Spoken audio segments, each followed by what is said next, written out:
what was, because you said you've been to like 59 countries.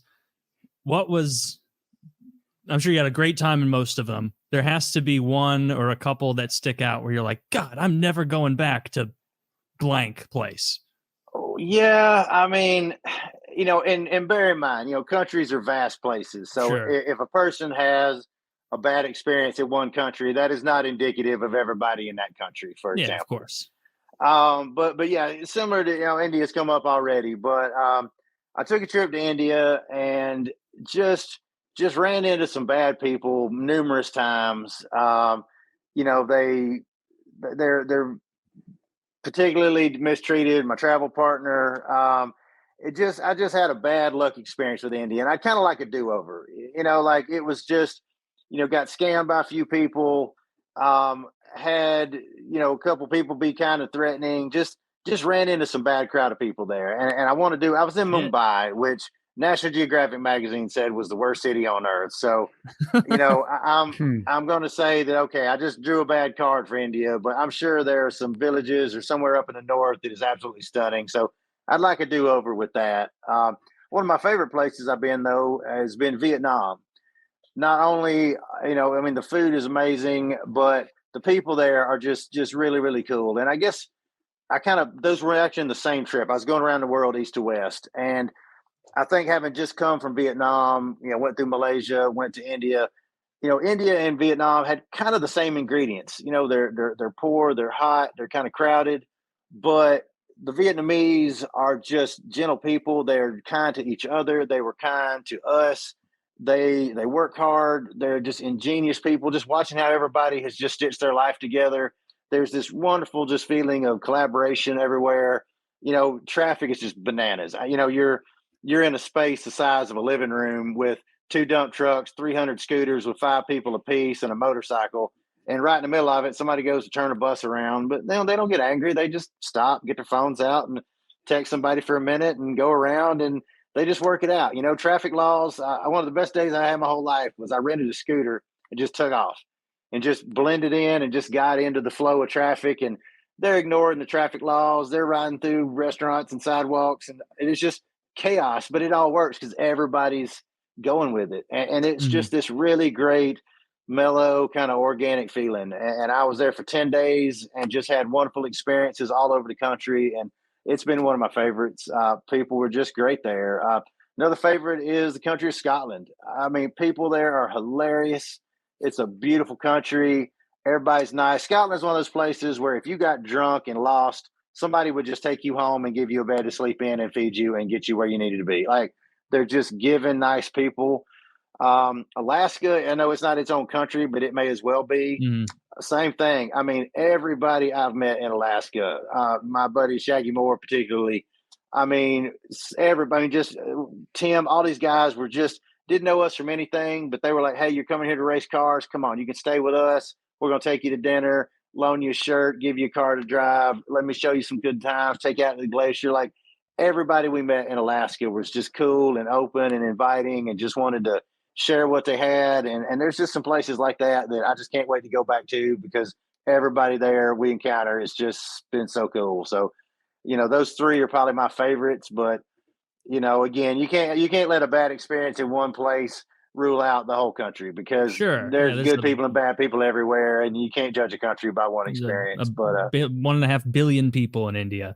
Not all of them are yes. trying to scam your buddy, but they have those documents like for Europe and everywhere you travel where it's like, hey, you're going to Italy. Here's a scam they try in Italy all the time on Americans. Oh, you're going to Honduras. You're going to India. Like these are the ones to look out for in that region. What kind of scam did they try and run on your friend? Was it like a bait and switch thing or a promise of service Well, and then strong arm? well, no, it was actually both of us. We were in an Uber going from like the hotel down to kind of like the old part of the city. And we get an Uber, and the guy speaks a little bit of English, and we're driving along, and I'm kind of watching on the phone, and he's going the right direction, but it's some really, really rough neighborhoods, just pretty sketchy, pretty scary. And there is uh, due to a lot of the pollution, a lot of poor health care. Some people don't have access to good health care. there's a lot of birth defects there, and you get people with some really traumatic mutations, and there are people who kind of get groups of these people together, and they'll kind of like mob a car to kind of like, I guess, sort of scare people into giving them money or whatever. And the cab driver was obviously in on. I'm sorry, this is fabulous. You're telling me that there are criminals down. I missed the country. India. There are Indian criminals who organize a group of mutants to attack vehicles, to attack cars and frighten people into giving them money. Or maybe the driver's like, either you give me 10,000 rupees or I put you out in Mutie Town. Well, that was that was kind of how it went down. And I use the word attack. They were not attacking. They were just sort of So we're driving along. Exactly. So we're driving along, and the guy kind of comes to a stop in the car, and like these people kind of come out of the curb, and they're just sort of like kind of reaching in the window a little bit, and they got, and some of these people are pretty striking and pretty tragically afflicted with these mutations. And anyway, they're kind of shaking the car a little bit and kind of reaching in and just sort of, kind of reaching for my partner's hair. And, and it's, I didn't really feel like dangerous, but it was kind of alarming. Like, this is not what I planned. And the guy like literally like holds the phone up, like over the seat of the car, and like just turns the app off. And he says something like, basically like 7,000 rupees if we stay here. And 7,000 rupees is about $8, I think. I can't remember the exact exchange rate. But I was like, look, man, I'll give you 20,000 rupees. Get us the hell out of here right now. Because, I'm with her. I'm responsible for her. Yeah. And he drove on, and it wasn't like a big deal. We're never like in danger, but it was just, that was the hustle. It was just kind of like alarm some tourists and get some money. And I guess he goes back and gives a cut to them or something. And it just felt a little predatory. We had an incident with at the hotel desk where her room card quit working, and she went down to the desk to get another one, and somebody like yelled at her for being a lady and addressing a man. And we just had some bad experiences on that trip. A couple of people in the market kind of a little aggressive, not the real classic hustle, but the Mutants like a car attack place. is not a bad experience. That's between the Cobras and the Mutants. And Christopher, you are emotionally wealthier for having been mutant attacked. I kind of want to live through that. I want to have this story. Well, I mean, again, it wasn't an attack. Sure. I don't want to oversell it, but it was people trying to kind of, I guess, intimidate somebody into giving some money. And again, when I'm traveling, I mean, you're always going to get shaken down somewhere for the exchange rate, or the cab driver's going to rip you off or something. It's just, I'm not a wealthy person, but if I can afford to take some of these trips or have an opportunity to go on some of these trips, I am very fortunate. None of these people that are, the shirts you were going to buy for somebody back home started out at, 5,000 dong. Now it's 20,000 dong when you're checking out, whatever. Like, if you get hustled for a few dollars, just consider it a tourist tax. It's not worth getting in a big fight over it. It's not worth making a big deal over it. This guy is obviously not getting rich scamming tourists for another $8 on a cab ride. Like, he's trying to feed his family. This is just how they get by. So, like, don't take it personally. Don't let it ruin your day. Yeah, did that cab ride cost me $12 more than I planned on it? Sure. But fighting this guy and 10 of his friends over it is not going to get me anywhere. I wanted to just go out, have a good day. If it cost me a few extra bucks, fine. Like, do the thing. Hypothetically, though, how many of these mutants could you have taken? That was my question. I mean, there were a good 20, 30 people. I mean, it was a lot of folks. And again, countless arms. Your Honor, permission to treat the witness as hostile with like webbed fingers and stuff. Taylor just batter them. Right? Yeah, mutants have like impaired vision. Come on. How many can you have? I don't know. I mean, if they got you on the ground, it could be all over. But I have a friend who grew up in another country that said that was a common thing there too. Sometimes to the point of people even like mutilating other people for that purpose. So it's pretty tragic. I mean, people get desperate in some of these places. They mutilate other people to get money from them, or to have them join their clan.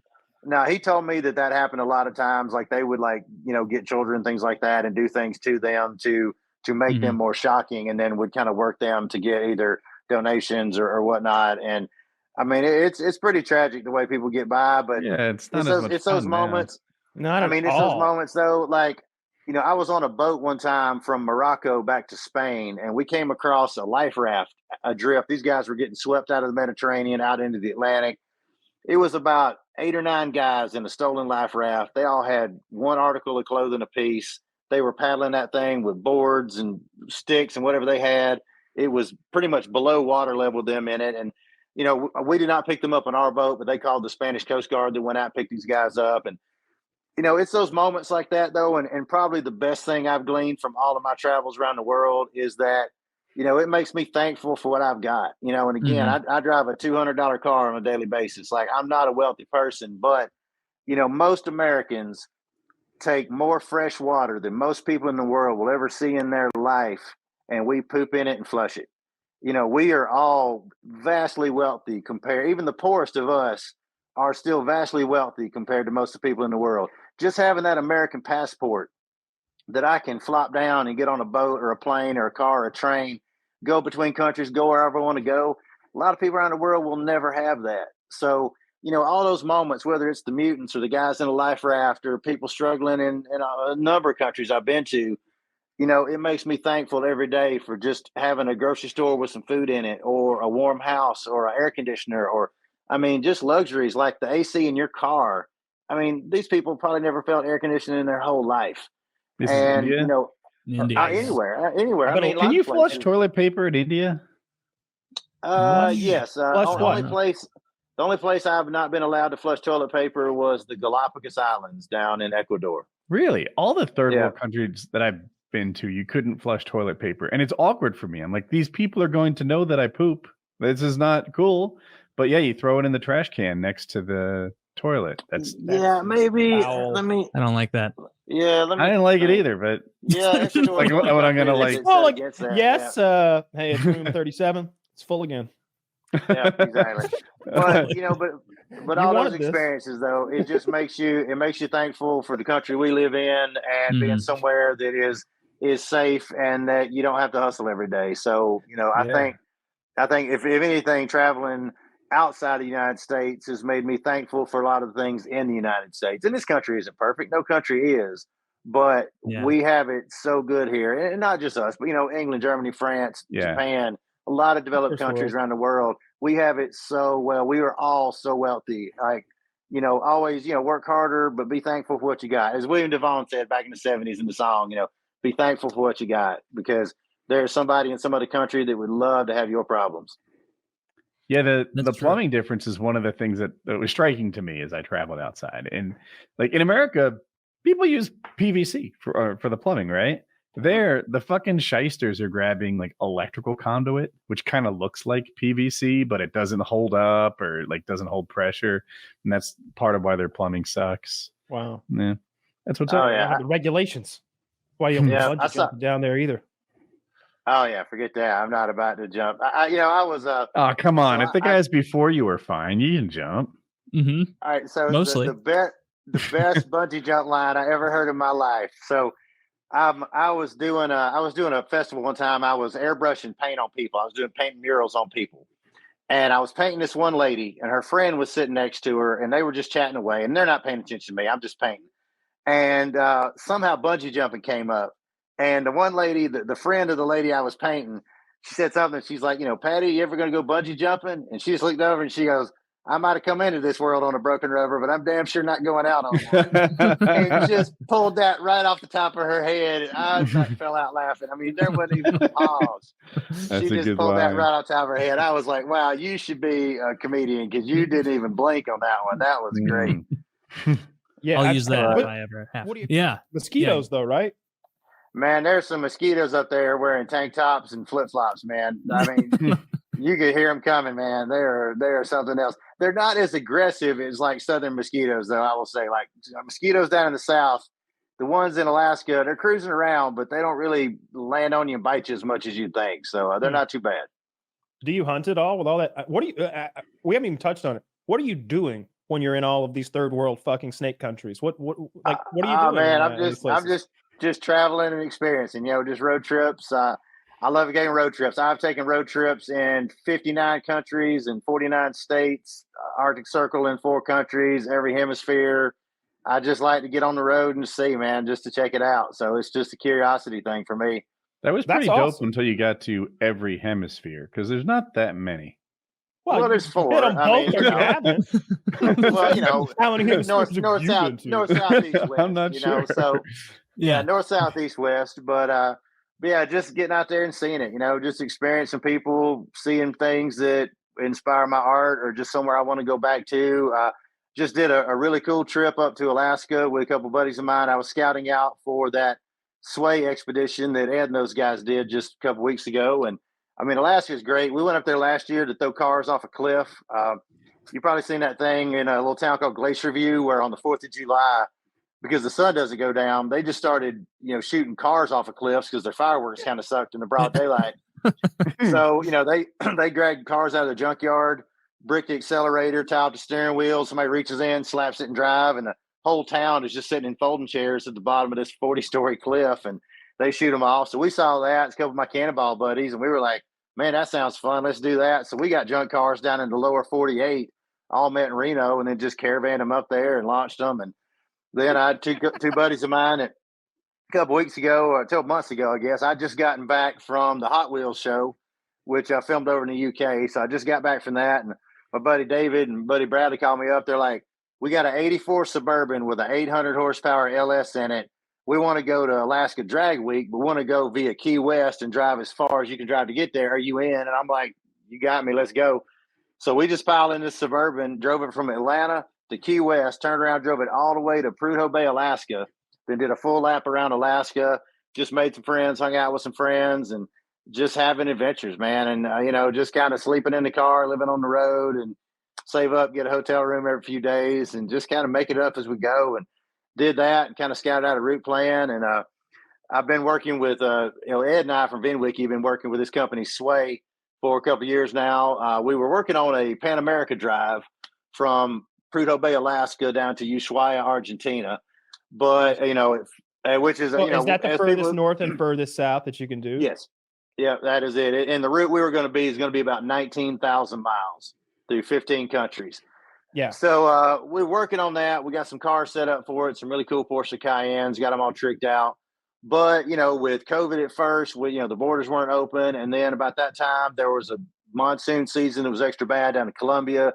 Part of the road washed out in Colombia, in Costa Rica, I think in Nicaragua somewhere. Anyway, like the road's just not passable. So we kind of were at a stalemate with that. So Sway's a neat company. Sway, they are kind of a research and development firm out in Montana. They experiment with all this crazy, like carbon fiber, kind of unobtainium stuff. They deal with robotics, with all this really cutting edge stuff. And they've got an interest in motorsport. So we had partnered up with them to take the trip. And since the road was closed, they were like, all right, let's just do something cool. So we just took 4 cars and met up there a few weeks ago at their open house and just kind of took off in 4 different directions. And I had just been to Alaska, so I grabbed a camera guy, my buddy Ben Stevenson, and we went down through Southwest and had some folks headed up to Alaska and just getting out there and just shooting some footage and keeping sponsors excited, and did that. And they've been a great company to work with, but they're part of what makes some of these adventures possible. And I've been really lucky to work with them.